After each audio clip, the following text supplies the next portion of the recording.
Ya Rasulullah, ya Nabi. Assalamualaikum warahmatullahi wabarakatuh. Waalaikumsalam. Alhamdulillah wa syukurillah wa la hawla wa la quwwata illa billah ma ba'du. Ya saya hormati Bapak Saiful, ya saya hormati Bapak Herman selaku tuan rumah, Bapak-bapak sekalian. Tentunya kita bersyukur kepada Allah Subhanahu wa taala pada malam ini dan diberikan kesehatan, kekuatan sehingga kita dapat melaksanakan kegiatan kita setiap malam Rabu. Kita selalu kirimkan dengan cara melakukan ataqus syukur yang kita hadiahkan kepada almarhum atau saudara kita, orang tua kita, yang mudah-mudahan baca kalimat tauhid ini akan tembus akan sampai kepada almarhum. Amin. Satu amalan kita ketika kita hidup, kita meninggal dunia, insya Allah akan menjadi lampu cahaya di alam kubur. Amin. Salawat kita salam semoga kita Nabi Muhammad sallallahu alaihi wasallam dan sahabatnya, khusus kita selaku umat yang akan bersyafaat di yaumil qiyamah. Baik Bapak sekalian, kembali ke firman Allah Subhanahu wa taala. Mudah-mudahan kitab ini dijelaskan. Ya walaupun memang kita kajian ini mengartikan, ini bukan kita yang mengartikan, tapi memang sudah diatur oleh ulama. Jadi apa kaitan makna al-nas syuraka'i, berarti ini kaitan kembali firman Allah ya di surat Al-Isra. Akulah yang terkaya dari semua sekutu. Ana agnas syuraka'i ani syirki. Nah, maksud di sini ayat ini jelaskan bahwa Allah Subhanahu wa taala yang kaya. Jadi tidak pantas lagi kita masih ada mengakui selain daripada Tuhan, selain daripada Allah. Nah, ana ghaniyun anil amalil ladzi fihi syirkah li ghairi. Bahkan di sini kita tidak berhajat kepada amal yang dipersekutukan yang lain-lain. Nah, artinya Allah Subhanahu wa taala tidak akan menerima hajat seseorang yang manakala amalnya dipersekutukan selain daripada Allah. Maka siapa yang beramal faman amila amalan, beramal lalu mempersekutukan Allah ya, atau dia mempersekutukan selain daripada aku, kata Allah, maka aku lepas bebas dari amal itu. Kembali lagi, Allah akan mencuekkan semua perbuatan amal kita. Artinya enggak diladeni lagi ya. Kalau ibarat kita kalau orang tua marah sama anak, juga sebodohin ya, sehingga apa yang kita minta sebodoh enggak diberikan. Nah itu ibarat seperti itu ya. Tapi kembali lagi bahwa hadis ini menjelaskan dalil bahwa Allah Subhanahu wa taala tidak menerima amal kecuali ikhlas karena Allah Subhanahu wa taala. Maka jika tidak ikhlas, tidak diterima semua amalan dan tidak ada pahalanya, bahkan tempatnya tetap di dalam neraka jahanam, sebagaimana di dalam surat Al-Isra ayat 18 ya. Kalau kita selamanya ibadah, selamanya apapun yang kita perbuat tidak ada ikhlasnya ya. Tapi kita sedang belajar ya, mudah-mudahan ketidakikhlasan kita sadar, kita bacakan istighfar kepada Allah Subhanahu wa taala. Mana dalam Al-Qur'an, man kana yuridul ajilata ajjalna lahu fiha ma nasya'u. Siapa yang menginginkan dunia dengan amalnya, kami berikan kepadanya, kata Allah. Dari apa? Dari kekayaan dunia itu pun bagi Allah yang menghendakinya. Artinya ketika Allah menghendakinya. Jadi kalau Allah sudah menghendaki orang itu kaya di atas dunia ini, maka dia akan kaya ya di atas dunia ini. Bahkan dengan kekayaan ini, kalau Allah akan menghendaki dia binasa, binasa juga dengan harta yang dia miliki ya. Jadi kebalikan daripada itu. Setelah dia kaya, kalau Allah punya kuasa ingin dibinasakan, selesai gak pakai tahun-tahunan ya. Sekejap mata, bahasa seperti itu. Makanya perhatikan tuh ya, ada orang kadang-kadang ya hari itu yang jatuh miskin, ada banyak bahkan ya, dengan sekejap mata. Ya mungkin tadi yang kita lihat di atas dunia ini seperti kebakaran, diambil dengan cara seperti itu Allah ngambilnya. Huma ja'alna lahu jahannama yaslaha madmuman madhura. Setelah dia dibinasakan, kemudian ya kami masukkan kata Allah ya ke dalam neraka jahanam. Nah, kalau sudah masuk ke neraka jahanam, tentu orang tersebut akan terhina dan terusir dari rahmat Allah Subhanahu wa taala, jauh bahkan dari rahmat Allah Subhanahu wa taala. Nah, artinya para bapak sekalian, jangan sampai kita hidup seperti itu, ya. Nah, lalu dikatakan lagi lanjutan ayat, wa man aradal akhirata wa sa'alaha sa'yaha wa huwa mu'minun faulaika kana sa'yuhum mashkura, ya. Dan siapa yang menginginkan akhirat dan berusaha dengan sungguh-sungguh yang dan ikhlas, makanya akhirat ini memang tak nampak, pahala tak nampak, dosa juga tak nampak. Tetapi bagi orang-orang yang beriman itu ada rasa, yang namanya rasa takut, rasa segala macam, ya. Kalau kita melakukan semua perbuatan yang salah, perbuatan dosa, kenapa? Karena dia yakin orang yang beriman itu walaupun Allah gaib, tapi dia yakin Allah itu ada selalu mengawasinya. Tuh. Dengan sungguh-sungguh, ya. Jadi kita beramal ini kalau bisa dengan sungguh-sungguh, apapun bentuknya, ya. Belajar kalau sungguh-sungguh, insya Allah dia akan berhasil. Kerja dengan sungguh-sungguh, dia akan mendapatkan apa yang dia harapkan, ya.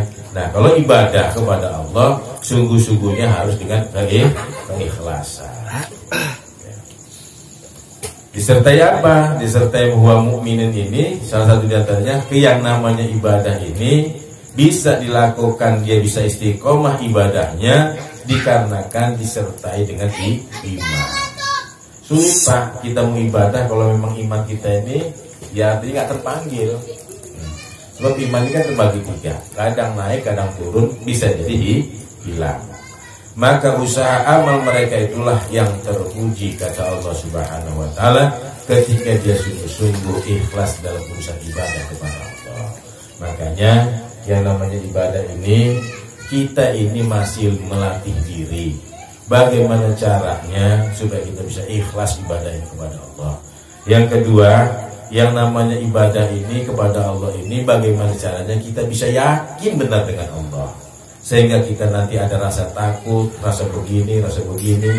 Coba Pak, kalau kita sudah ada rasa yang namanya rasa takut, rasa segala macam, nggak ibadah sehari itu rasanya kayak gunung nimpain palanya. Iya. Tapi kalau yang nggak ada rasa, ya tadi dia diam-diam aja, seakan-akan kayak nggak ada beban. Padahal itu kewajiban yang Allah wajibkan kepada kita.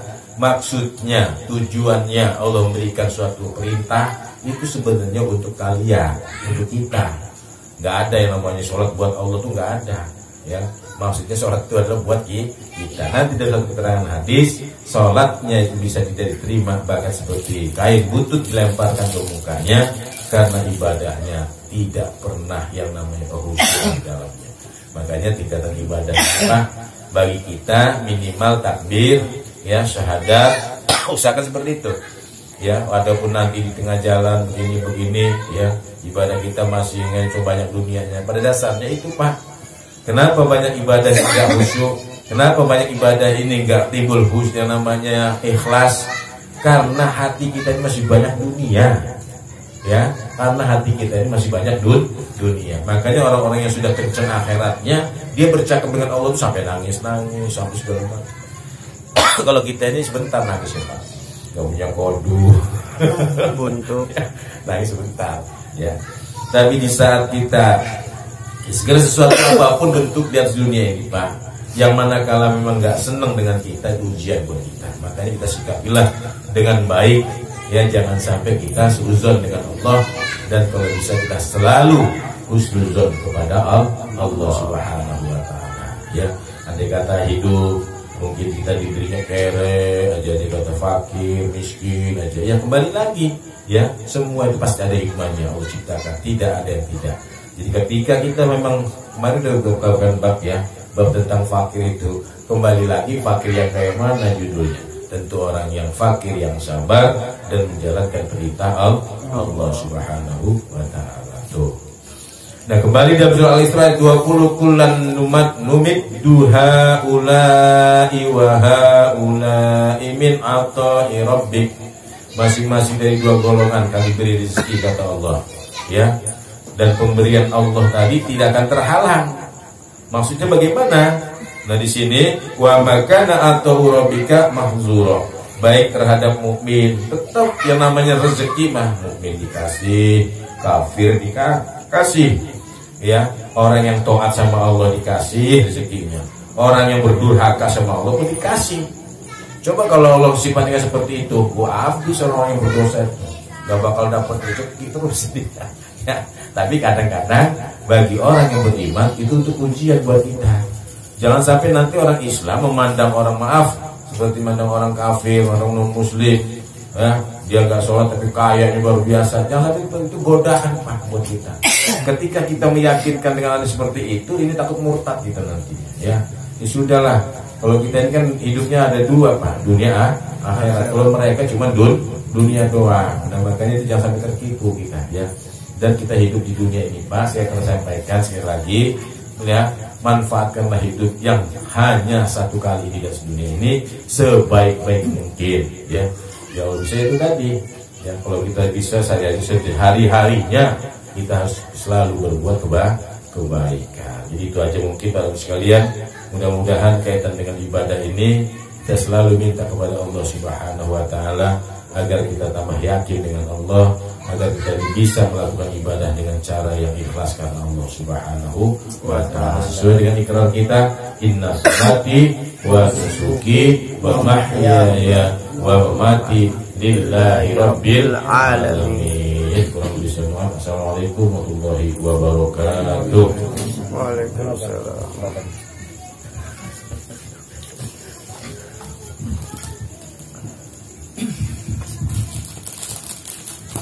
اللهم صل وسلم على سيدي وحبيبي وطبيب قلبي وجسدي وروحي سيدي رسول الله محمد بن عبد الله الصادق الأمين وعلى وصحبه أجمعين. اللهم صل وسلم على سيدي وحبيبي وطبيب قلبي وجسدي وروحي سيدي رسول الله محمد بن عبد الله الصادق الأمين وعلى آله وصحبه أجمعين. اللهم صل وسلم على سيدي وحبيبي وطبيب قلبي وجسدي وروحي سيدي رسول الله محمد بن عبد الله الصادق الأمين وعلى آله وصحبه أجمعين. اللهم صل وسلم ويبارك عليه صل عليه وعلى آله. Ya Rasulullah